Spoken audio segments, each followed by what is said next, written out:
Aldehyde आणि ketone च्या nucleophilic addition reaction आपण बघितले. अल्डिहाइड कीटोनच्या न्यूक्लियोफिलिक ऍडिशन रिएक्शन मध्ये पहिली रिएक्शन घेतली आपण, रिएक्शन विथ अक्वायस HCl. प्रोडक्टचं नाव सायनोहायड्रिन. सायनोहायड्रिन हा शब्द आठवला पाहिजे शेवटचा. मग इकडे ऍसिटाल्डिहाइड असेल तर ऍसिटाल्डिहाइड सायनोहायड्रिन, बेन्झाल्डिहाइड असेल तर बेन्झाल्डिहाइड सायनोहायड्रिन. When react with sodium bisulfite, formation of, suppose acetaldehyde react with sodium bisulfite, product's नाव सोडियम हायड्रोक्साइड. product's नाव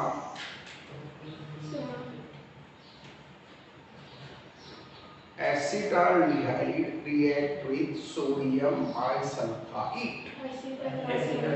acetaldehyde पूर्ण आणि सोडियम बायसल्फाइड. तुम्ही याचा अर्थ वाचत नाहीये. acetaldehyde sodium bisulphide. Where it is react with alcohol, मधला प्रोडक्ट हेमीएसिटाल आणि शेवटचा प्रोडक्ट एसिटाल. कीटोन रिएक्ट झाला तर हेमीकीटाल आणि शेवटचा प्रोडक्ट कीटाल. ती रिएक्शन अतिशय महत्त्वाची रिएक्शन होती. Then reaction with our Grignard reagent, it is also nucleophilic addition reaction. Formaldehyde react with Grignard reagent, formation of which alcohol? Primary. Acetaldehyde react with Grignard reagent, formation of secondary. आणि acetone react with Grignard reagent, formation of tertiary. ती सुद्धा reaction याच्यानंतर आहे. लक्षात. आता आज ज्या reaction आपण घेतो आहे ह्या सगळ्याच्या सगळ्या कोणत्या रिएक्शन आहे? कंडेन्सेशन. सी आजच्या ज्या रिएक्शन्स आहेत ह्या रिएक्शन म्हणजे कंडेन्सेशन रिएक्शन. कंडेन्सेशन आणि रिएक्शन.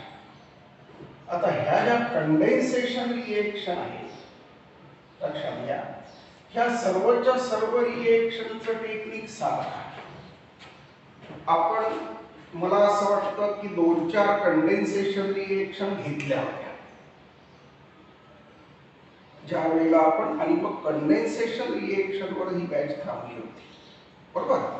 तर कंडेन्सेशन रिएक्शनचं टेक्निक कसं आहे तर कोणताही अल्डिहाइड किंवा कोणताही कीटोन तुम्हाला कंडेन्सेशन रिएक्शनची काही डेफिनेशन विचारत नाही, पण तरी लक्ष द्या, कोणताही अल्डिहाइड किंवा कोणताही कीटोन हा जनरल फॉर्म्युला आहे आपल्या अल्डिहाइडचा किंवा जनरल फॉर्म्युला कशाचा? कीटोनचा. आता तो कोणासोबत रिएक्शन देतो आठवतो तुम्हाला? हा अल्डिहाइड आणि कीटोन कोणासोबत रिएक्शन देतो? कंडेन्सेशन रिएक्शन मध्ये हा रिएक्शन देतो अमोनियाच्या डेरिव्हेटिव्ह सोबत. अमोनिया नावाचा जो कंपाऊंड आहे आपला, हे सगळेच्या सगळे जी आता आपण लिस्ट बनवणार 5-6 रिएजंटची, हे सगळे अमोनियाचे काय आहे? डेरिव्हेटिव्ह. मग अमोनियाचा डेरिव्हेटिव्ह कसा तयार केला? हा अमोनियाचा डेरिव्हेटिव्ह तयार केला. हा N, हा H आणि हा 2 आणि याला इथे लागून दिला Z. हा Z जो आहे हा Zच आपल्याला शोधायचा आहे. हा NH2 जो आहे हा NH2 तसाच राहील. अमोनियाचा फॉर्म्युला काय? NH3.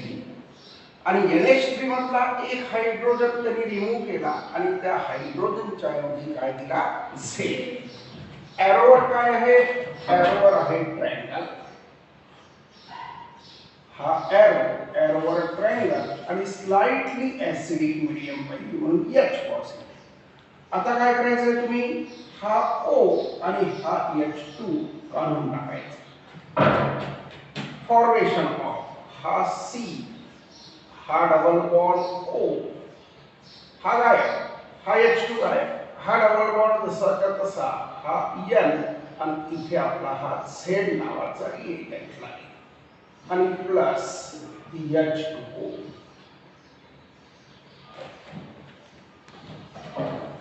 म्हणजे जेवढेही कंडेन्सेशन रिएक्शन आपण घेणार ह्या पूर्ण कंडेन्सेशन रिएक्शनचं टेक्निक हे आहे.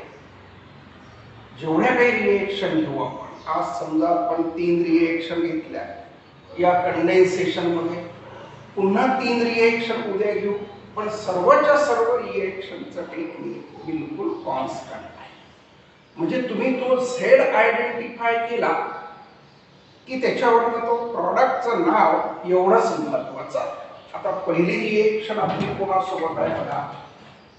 पहिली रिएक्शन घेतोय आपण इथे, reaction with primary amine. Reaction with primary amine. आता प्रायमरी अमाइन साठी तुम्हाला NH2 कॉन्स्टंटच लागेल. हा NH2 आणि इथे काय लागेल R. मग हा R कोणी असेल, R मिथिल असेल, R इथिल असेल, R आयसोप्रोपिल असेल, तरी सगळेच्या सगळे अमाइन कोणते झाले प्रायमरी. आता आपण एक रिएजंट घेऊ, आयदर ऍसिटाल्डिहाइड और एसीटोन. त्याला रिएक्शन देऊ.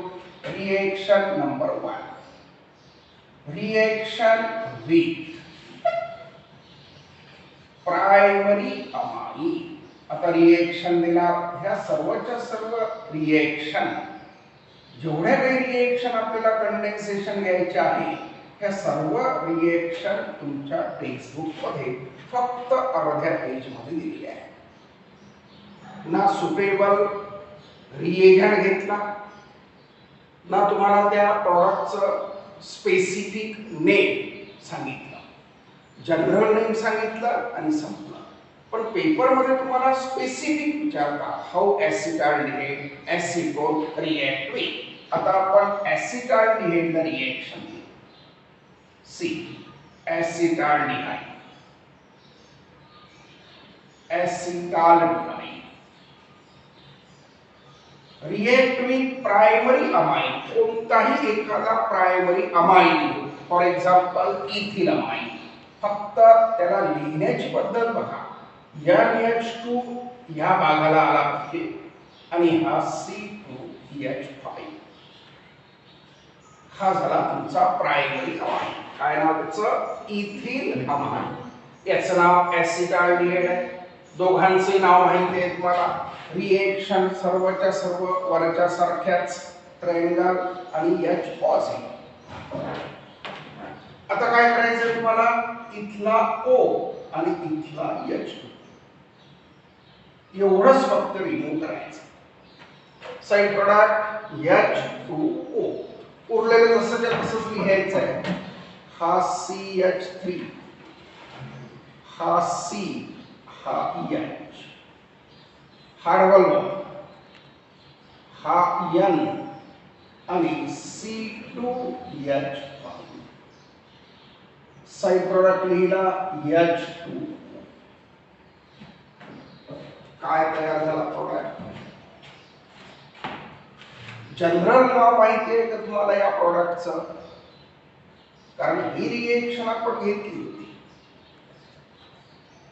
ही रिएक्शन घेतली, त्याच्यानंतरची रिएक्शन घेतली, पण तुम्ही लोक वाचतच नाही. हा प्रॉब्लेम. हा जो प्रॉडक्ट आहे, या प्रॉडक्टला काहीच नाव जर नाही आठवलं तर लिहायचं सीफ बेस. सीफ बेस.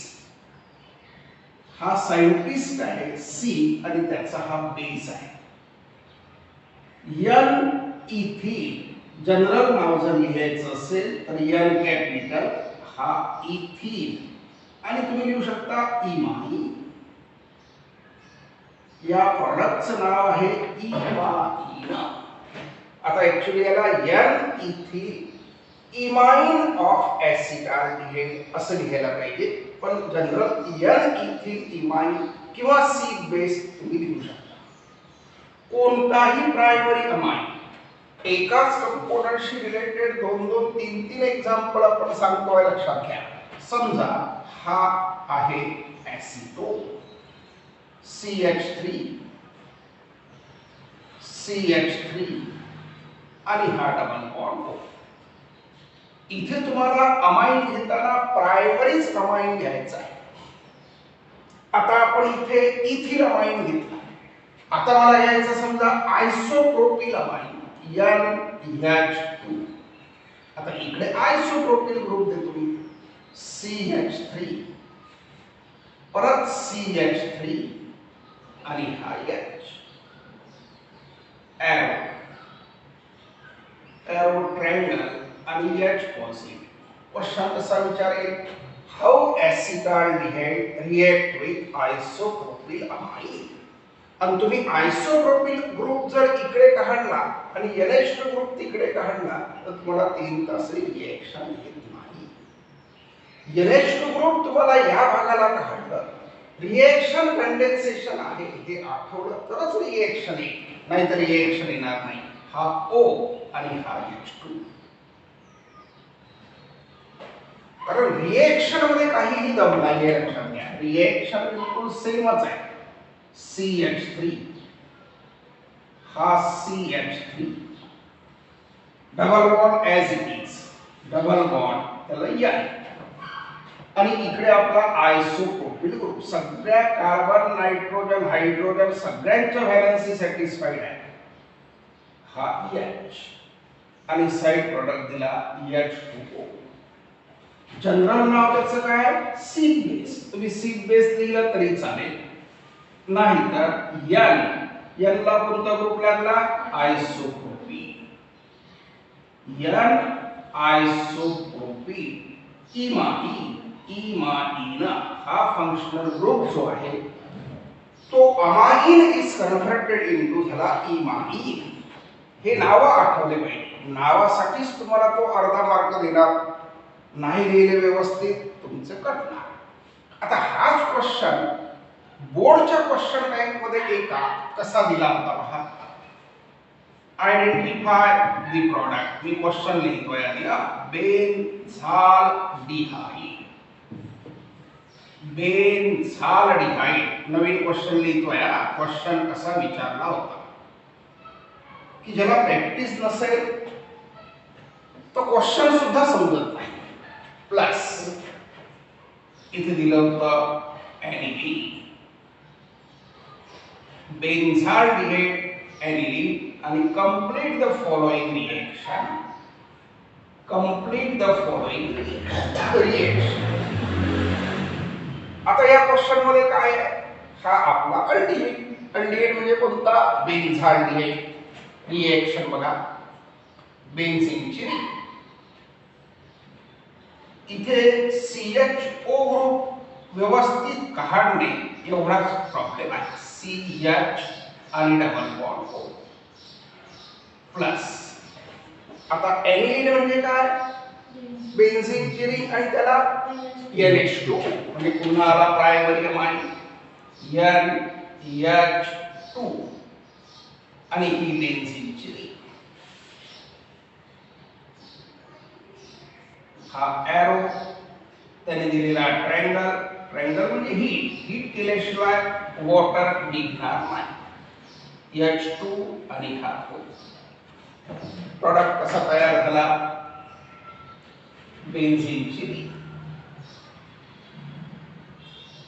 हा C हा H, double bond as it is. Double bond ला लागला N ला लागला सिंगल बॉन्ड आणि ही बेन्झीनची रिंग. Plus H2O. जनरल नाव लिहा सीफ बेस, नाहीतर काय लिहिणार N phenyl imine. N phenyl imine. म्हणजे असा जर क्वेश्चन आला कंप्लीट द फॉलोइंग रिएक्शन, तर तुम्हाला 3 तासातही ती रिएक्शन कोणती आहे हे आयडेंटिफाय करता येत नाही. अशा प्रकारच्या क्वेश्चनला तुम्हाला काय पाहिजे? प्रॅक्टिस पाहिजे. तुम्हाला वाटतं की हा ॲनिलीन म्हणजे नायट्रोजन कंटेनिंग कंपोनंट मधला प्रॉडक्ट आहे, बेन्झाईन हे, आणि नंतर रिएक्शन आठवतच नाही की रिएक्शन ही कंडेन्सेशन रिएक्शन. लक्षात पॉज करूया. हायड्रॉक्सिल OH या ग्रुपचं नाव काय आहे? हायड्रॉक्सिल. आणि NH2 काय आहे? अमाइन. एकदा तुम्हाला तो फॉर्म्युला आठवला की रिएक्शन संपली. मग फॉर्म्युला आठवला तर प्रॉडक्टचं नाव आठवत नाही, गेला अर्धा मार्क. कोणताही अल्डिहाइड किंवा कोणताही कीटोन आपण ज्या रिएक्शन ह्या सगळ्याच्या सगळ्या घेतो आहे अल्डिहाइड कीटोनशी रिलेटेड, लक्षात घ्या. Reaction with HCl, reaction with sodium bisulphide, reaction with hydroxyl amine, ह्या पूर्णच्या पूर्ण रिएक्शन परत बायोमॉलिक्यूल मध्ये. कारण बायोमॉलिक्यूल म्हटल्यानंतर ग्लुकोज आणि फ्रुक्टोज, ग्लुकोजच्या रिएक्शन मध्ये या सर्व रिएक्शन येणार. परत हायड्रॉक्सिल अमाइन, म्हणून या रिएक्शन खूप जास्त महत्त्वाच्या आहे. अमाइन आणि हा हायड्रॉक्सिल. Hydroxyl अमाइनचा formula NH2OH. हा एरोवर द्यायचा आहे तुम्हाला ट्रायंगल, आणि हा H पॉझिटिव्ह. इथला O आणि इथला H2. Side product H2O, main product CH3 CH. हा डबल बॉन्ड तसाच राहील, हा N आणि याला लागेल OH प्लस H2O. सगळं जनरल नाव ऑक्साईड. जनरलायझेशन मध्ये तुम्हाला असं लिहिलं तरी चालेल, ऑक्साईड ऑफ ऍसिटाल्डिहाइड. ऍसिटाल्डिहाइड. स्पेसिफिक नेम घ्यायचं असेल तर असं लिहिता येईल ऍसिटाल्डी ऑक्साईड. हा ऑक्साईड नावाचा कंपोनंट सुद्धा महत्वाचा. रिएक्शन ही महत्वाची जी या युनिट मध्ये आली, पुन्हा बायोमॉलिक्यूल मध्ये येते, आणि या ऑक्साईड पासून पुढे आपण अमाइन काढत असतो. त्याच्यामुळे हा ऑक्साईड सुद्धा महत्वाचा आहे. सी ऍसिटोन CH3 CH3 आणि डबल बॉन्ड O. आता मी काय म्हटला? ऍसिटोन. याला हायड्रॉक्सिल अमाइन सोबत रिएक्शन देतोय NH2 आणि OH. हा ट्रायंगल आणि H पॉझिटिव्ह. इथला O आणि इथला H2. Side product H2O, here CH3 CH3 as it is, double bond वर लागला N आणि OH प्लस H2O. नाव देताना काय लिहायचं? Oxide of acetone. इकडचा शब्द पूर्णच लिहायचा जो असेल तो, कारण हा डेरिव्हेटिव्ह आहे या ऍसिटोनचा, ऍसिटाल्डिहाइडचा. स्पेसिफिक नेम काय द्यायचं? ऍसिटो. हा O कॉमन, ऑक्साईड. ऍसिटो ऑक्साईड. मग कोणताही अल्डिहाइड, कोणताही कीटोन या हायड्रॉक्सिल अमाइन सोबत रिएक्शन दिल्यानंतर प्रॉडक्ट काय तयार करेल? ऑक्साईड. प्रॉडक्टचं नाव ऑक्साईड.